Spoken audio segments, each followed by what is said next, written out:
tatizo kubwa sana kwetu, kwa familia, kwa taifa kwa jumla. Nichukue nafasi hii kwa kweli kuwapa pole wale wote wana familia ambao wamepata tatizo hili. Kimsingi toka asubuhi kulikuwa leo kuna upepo mkali sana. Hata nilipokuwa nakwenda kazini nishangaa leo imekuwaje tumekuwa na upepo mkali. Lakini TMA jana wakati tunasoma tunaona ile taarifa inaonekana hali ya hewa sio nzuri sana. Lakini ilichotokea ni taarifa hii ambayo nimepokea nikiwa ofisini kwenye majira ya saa 2 imetokea watu wetu walikuwa nakwenda kwa ajili ya chanjo Kagunga. Kagunga iko kwenye wilaya ya Kigoma, na Kagunga kwa boti unatumia takriban saa 1 au dakika 45. Lakini kwa kuzungukia Burundi unatumia, niliwahi kwenda nitumia masaa takriban 4-5. Kwa hiyo ni mbali kutoka hapa. Na ni mpakani mwa Tanzania na Burundi.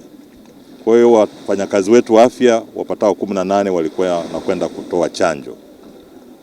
Kwa hiyo kwa bahati mbaya, kwa sababu hali ya hewa ya ziwani ya upepo haikuwa mzuri, kwa hiyo mtumbwi wetu wa halmashauri uliweza kupinduka.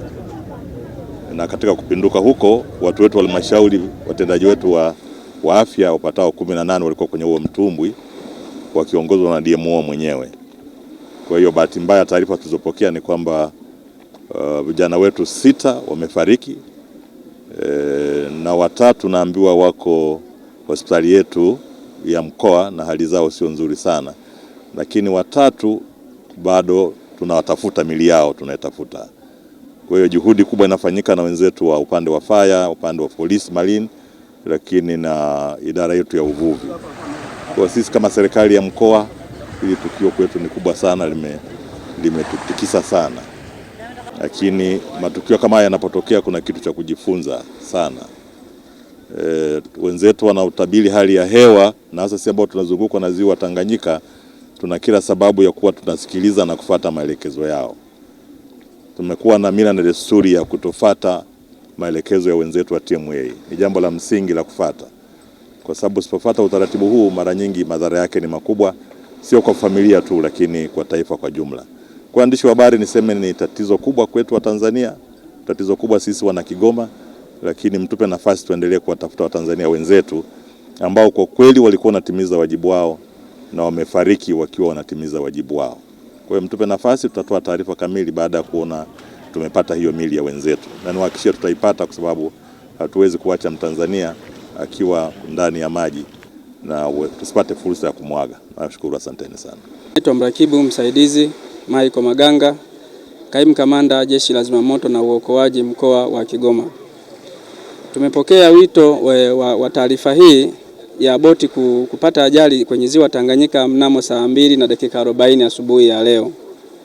Baada ya hapo vikosi vya uokoaji vilielekea kwenye tukio, ambapo vile tulikuwa tuna tukio lingine. Kwa hiyo tumetoka kwenye tukio lingine ambalo limetokea siku 3 zilizopita kuja kuendelea na uokoaji katika eneo hili la sasa.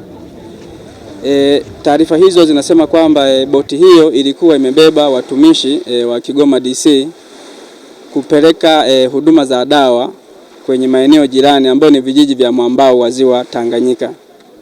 Watu hao inasadikika kuwa kwenye boti hiyo walikuwa 18 kipindi wanaondoka nchi kavu. Baada ya kupata ajali hiyo, Jeshi la Zimamoto na Uokoaji na raia wengine, lakini pamoja na vyombo vingine vya usalama vilifika eneo hili kwa haraka sana kuendelea na utoaji wa huduma ya kuwaokoa wenzetu. Watu 9 wameokolewa wakiwa hai katika ajali hiyo, lakini kwa mujibu wa DMO watu 6 wametolewa wakiwa wamefariki. Kwa maana hiyo sasa, mpaka sasa tunaendelea kuwatafuta watu 3 kwa mujibu wa idadi ya watu 18 kufikia hiyo. Kwa mpaka sasa tupo eneo la tukio kuendelea kuwatafuta wenzetu hao 3 ambao bado tunaendelea kuwatafuta ndani ya ziwa Tanganyika. Kwa mujibu wa mashuhuda ni kwamba ajali hii imetokea kutokana na wimbi kubwa ambalo lilitokea baada ya muda mdogo tu au muda mfupi baada ya boti kuondoka nchi kavu na kuelekea huko walikokuwa wanaenda. Hivyo wimbi kubwa lilitokea ghafla hivyo, lakini wakaanza kurudi sasa kuja kusubiria eneo hilo liweze kutulia, lakini kipindi wanarudi ndivyo ghafla wimbi likawa kubwa zaidi na kuweza kusababisha ajali hiyo. Juhudi za Jeshi la Zimamoto na Uokoaji mpaka sasa, divers wote wapo ziwani wanaendelea na kuwatafuta wenzetu, lakini si divers tu wa Jeshi la Zimamoto, pamoja na kushirikiana na wenzetu wa maeneo haya na vyombo vingine vya usalama, tunaendelea kupambana kuhakikisha kwamba wenzetu wanaweza kuonekana. Mimi naitwa Habibu Mzee, ni mwenyekiti wa kitongoji husika cha kilichotokea ajali. Mimi nilipokuwa nipo nyumbani nimepigiwa simu kwamba bwana kumetokea ajali. Baada ya kuona upepo ni mkali zaidi, ikabidi nishuke kuja kuangalia, nikakuta boti tayari lilishazama. Ikalazimika mimi na wenzangu tuingie sasa kwenda kuokoa boti hilo. Na bahati nzuri tukakuta mle ndani wameanasa watu 8. Tukalibinua boti lile na kuwatoa wale watu.